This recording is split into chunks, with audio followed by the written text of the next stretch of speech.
Hi, and welcome back to Bill's Cichlid Room.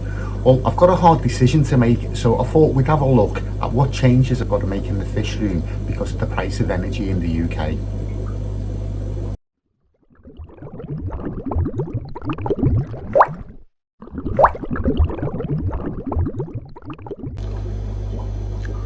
Well, as you will have gathered from watching the news, particularly in the UK, the energy prices still keep going up.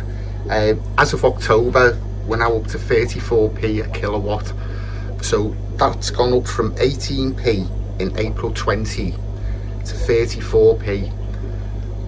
Now, what was happening in the UK is the government a couple of weeks ago come out and said that they were going to cap it at the 34p for 2 years, but there's been a U-turn on that, so now it's only up until April next year.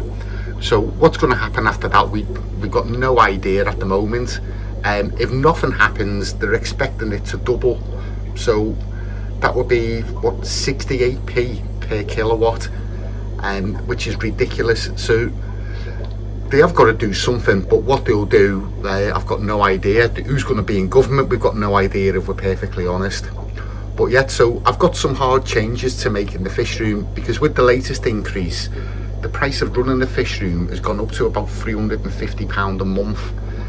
For those friends in the US, I know the exchange rate's not what it was, but it's about $400 a month or $100 a week just to run the fish room. So it's turned into a luxury rather than like just a normal hobby. So I have got to make some changes. So one of the changes I've made is I've consolidated a lot of the fish. So I've got some empty tanks. So as you can see, this is the tank that Steph was using for her African grow outs. So she's moved all them up until the tank in the living room, and she is planning on putting them all in the auction. So that's the Northwest Cichlid Group auction on the 6th of November in Rainford. So I'll put the leaflet up so you can get the details.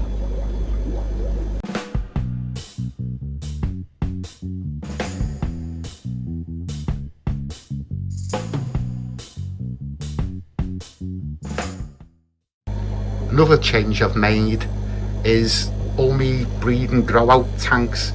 So all 5 of those, they're all empty now, there's nothing in them. Like obviously all the heaters are switched off. So yeah, so I've reduced all those ones down, and I've also closed one of the 4-foot tanks down. So that's this one here. So again, I've consolidated the fish down. So what I've got to do really, I was running 20 tanks including those little ones. As you can see, this is the fish room, so I've closed those down. So what I've got to try and do, just to keep in the hobby really, is just do it so that I'm keeping these 6 bigger tanks going and the 2 smaller ones there for the grow outs. So what I've got in here at the moment, it's the Phorictes Pinianus, the Ellioti. So I've got those growing on, and yeah, so it's a sad day. So I'm going to be going down from 20 tanks to the 6 bigger ones and 2 grow out ones. So the one on this side, the heater's not going in that one either. So yeah, it's a really hard decision, but it's all I can do really, because I mean, £350 a month, potentially going up to £700 a month come April, it's just unaffordable. You just can't do it. I'm not the only hobbyist struggling at the moment. I know a couple of friends have closed down their fish rooms or just kept 1 or 2 tanks going. The shops as well, they're struggling. Fishman Aquatics in Oldham, he's actually diversified now into like small fairy animals just to keep going. So yeah, difficult times in the UK. So one of the things I'm going to have to do over the next couple of weeks, move this tank, all the inhabitants in this tank, down to the empty one that I showed you before. That one's already empty. Those 5 are already empty. we go down, I'm going to have to move the inhabitants from this tank over onto the other side. These are all the grow outs of the rainbow cichlids and the chocolate cichlids. So these are all going to be in the auction in November. So that will free that tank up. And this tank here, the light's not on this one at the moment, so it's a bit dark. So I'm going to have to move the inhabitants of that tank over to the other side as well. So this is the Cichlid Auction and the bigger rainbow cichlids, my breeding group of rainbow cichlids. So move those ones over into this tank. So what we've got in here at the moment, there's the Geophagus ceramensis and the 2 chocolate cichlids. So the Geophagus ceramensis, I've already got someone who's interested in those. The chocolate cichlids, looks like they're hiding at the back. The lights have only just come on, so they're all a bit skittish at the moment. But yeah, the chocolate cichlids, so they're going to have to go into the auction. And this is probably the hardest choice that I've got to make.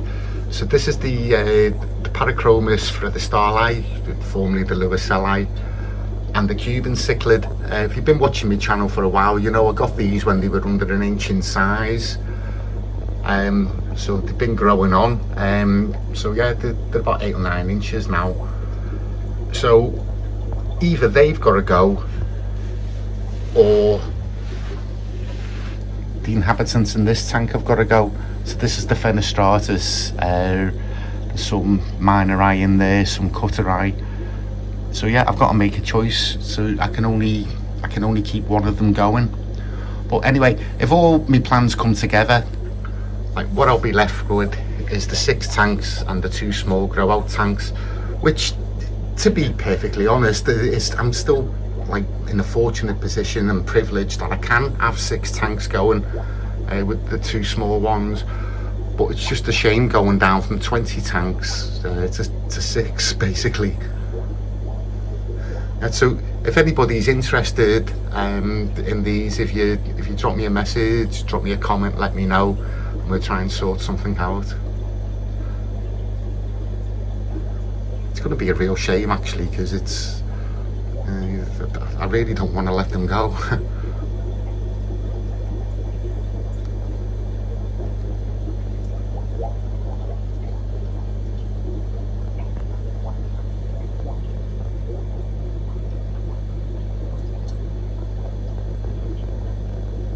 Yeah, the Cuban cichlid, definitely the boss of the tank.